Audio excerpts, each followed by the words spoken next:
Here, isn't it?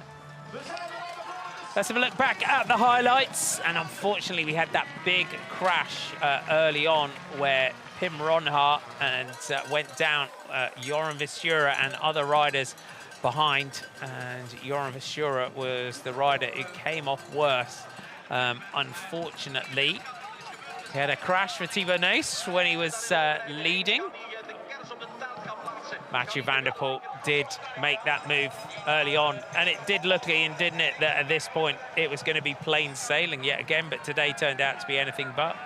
It did. It looked same old, same old. Here we go again. The ominous, just winding it up from Van der Poel, but then that front wheel puncher just after that second pit, and he really had to work hard and nurse things round on that front flat as rider after rider went past him, losing approximately 23 seconds to the front of the race. Got that fresh bike, and then that pursuit began. So the charge back to the front for Mathieu van der Poel. Thibaut Del Grosso was leading at this point. And for Thibaut Nys, out of that chase, it's lonely when you got three riders from the same team. This was the other issue for Mathieu van der Poel, as well as those punctures today. He'd just got onto that group, just started to move up into third position, and then got hampered by Nys and almost fell all the way back down that banking, but once more came to the front of the group, applied the pressure once more and just began to open up the gap. A few seconds here, a few seconds there. We saw mistakes from Nys on this climb, lap after lap, causing everyone problems. And then finally that rear wheel puncher meant that that gap had got up to around about 12, 13 seconds, and then came down to just 3 seconds at this point. I mean, he stomped it out the pits, didn't he? Because Thibaut Nys was all in when he saw that Van der Poel had to change the bikes. I think this was an absolute, you know, it was a real battle between Del Grosso and Nys today. I think we've got a really, you know, that, as you said, so Niels van der Putten with Thibaut Nys in fourth, Felipe Orts, Gavin Kuipers, Kevin Kuhn, Toon van der Bos, Mace Hendricks, and Great Britain's Cameron Mason rounds out our top 10.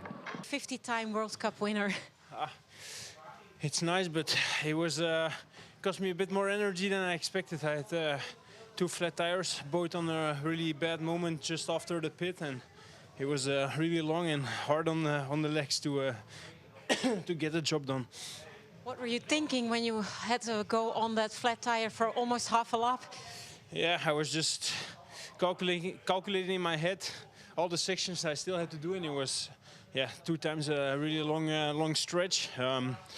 Yeah, I wasn't too stressed about the gap, but more about yeah, closing it and then having the chance to have a flat tire again.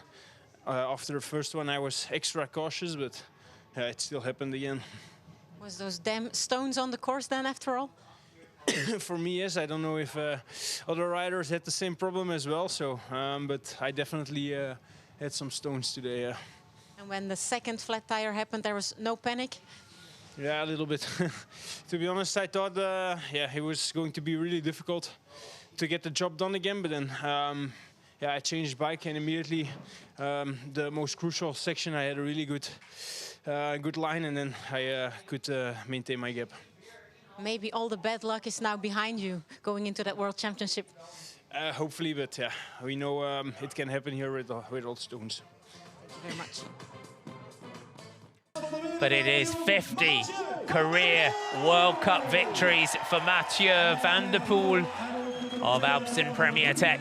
He has the opportunity tomorrow in the Grand Prix Adrie van der Poel in Hogerheide, his home race, to take the victory. Big lump of rock that you get here in Maasmechelen in the former